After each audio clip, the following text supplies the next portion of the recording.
CBSE topper या किसी चीज का, ऑल इंडिया टॉपर ने सुसाइड किया। हाँ, नीट नीट, हाँ नीट नीट टॉपर ने, अभी पूरा खोल के पढ़ा नहीं मैंने। एक तो हृदय भी आहत रहता है ये देख के।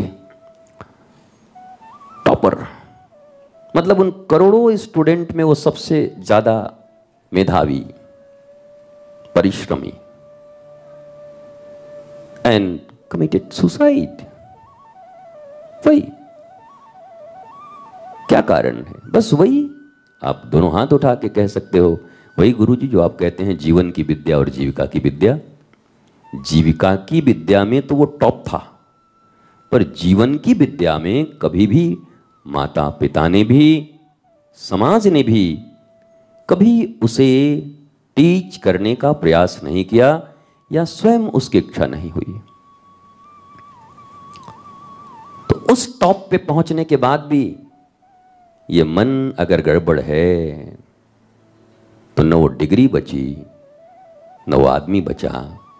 माता पिता की क्या हालत होगी, जिन्होंने क्या सपने देखे होंगे जब टॉप किया होगा। अब पूरी जिंदगी कैसे जिएंगे वो उसके गम में। टॉपर बेटा चला गया, और ये ऐसी एक घटना ही नहीं है, रोज होती। वो टॉपर था इसलिए आ गया, सेकंड टॉपर रोज जा रहे हैं। इतने पैकेज जिनको मिलते हैं 50 लाख, 1 करोड़, 2 करोड़, रोज जा रहे हैं, रोज खा रहे हैं कुछ ना कुछ, भका भक दवाई मार रहे हैं, डिप्रेशन का, नींद का। लेकिन वो सत्संग में नहीं बैठेंगे। लेकिन गुरु के प्रति उनकी आकर्षण नहीं, उनका शास्त्रों के प्रति, ज्ञान के प्रति उनके मन में बेईमानी है। उसके प्रति उनके मन में उपेक्षा का भाव है। ये बाबा लोग का तो काम ही है टर्टर करना, माल हंसोतेंगे जाएंगे अब यहां से। प्रवचन किया, चढ़ावा लिए, निकले। हम काहे अपना टाइम खराब करें?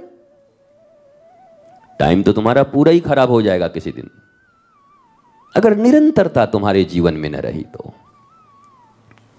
मैंने कहा कि ध्रुव ने जब भगवान का दर्शन कर लिया तो ध्रुव से भगवान ने पूछा कि भाई कुछ वरदान मांगो।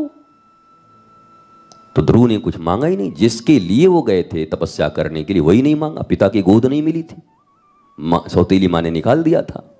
तो मांगना तो चाहिए था कि पहले तो बुढ़िया को घसीटिए जिसने हमारा। हम लोग क्या मांगेंगे अगर हमारे पास पैसा हो जाए तो? पहले तो एक हिसाब लगावे था, आवा तो ही करे करे तो ही गरियोले रह लेना, यह आओ तो तुम तो हिसाब लगा दोगे उसका तुरंत, 2 मिनट में तुम्हारे पास सामर्थ आ जाए तो। पर ध्रुव के पास इतना सामर्थ आ गया, हरि जिनके पास आ गए, हरि दर्शन से पावरफुल हो गए। और कितनी अच्छी बात है कि ध्रुव जब वापस आए तो चारों तरफ उत्साह, उमंग, हर आदमी ध्रुव के चरणों में गिर रहा है। वाह वाह वाह वाह, ध्रुव महात्मा, महात्मा ध्रुव हो गए। छोटे से बालक, पिता उत्तानपाद को भी ग्लानि हुई कि अरे हमने एक दिन महत्व नहीं समझा। वो भी निकले राज से दौड़ते हुए कि चलें ध्रुव को प्रणाम करें। ध्रुव ने दूर से आते हुए देखा और एक पेड़ के नीचे छुप गए। और पिता जैसे ही आए आगे, सबके साथ चले आ रहे थे कि ध्रुव आ रहे हैं, ध्रुव आ रहे हैं। ध्रुव छुपे, जैसे आए ध्रुव दंडवत होकर के, पिताजी प्रणाम। भगवत दर्शन हो गया, पावर आ गया, सत्संग हुआ। यही तो प्रबोध है। चाहते तो बोला यही बुढ़वा हमके सतैले रहल, अब आवा बुढ़ाऊ। पर देखे कहीं हमारे पावर में, हमारे शक्ति के आकर्षण में पिता प्रणाम करके, पिता पुत्र के इस पावन पवित्र मर्यादापूर्ण संबंध को मैं कलंकित न कर दूं, इसलिए ध्रुव छुप गए। और छुपकर पिता को, क्योंकि पिता तो आप ही हैं, मैं बेटा आपका हूं। चाहे भगवान दर्शन कर लूं, चाहे कुछ भी कर लूं, बाप तो बाप ही है। चूंकि उन्होंने सत्संग किया, सत्संग ही मांगा। बार बार भगवान पूछते हैं, अरे यार कुछ तो मांग ले, और तो कुछ मांग ले, और तो कुछ मांग ले। छोटा बच्चा है, समझता नहीं। बाद में फिर याद आएगा तो लेमन जूस लेने के लिए दौड़ेगा कि 5 रुपया का लेमन जूस लेके आ जाएं। मांग ले जो मांगना है। पर ध्रुव ने एक ही चीज बोला, प्रभु एक व्यवस्था कर दो, 24x7, 24 घंटे 7 दिन सत्संग की व्यवस्था कर दो।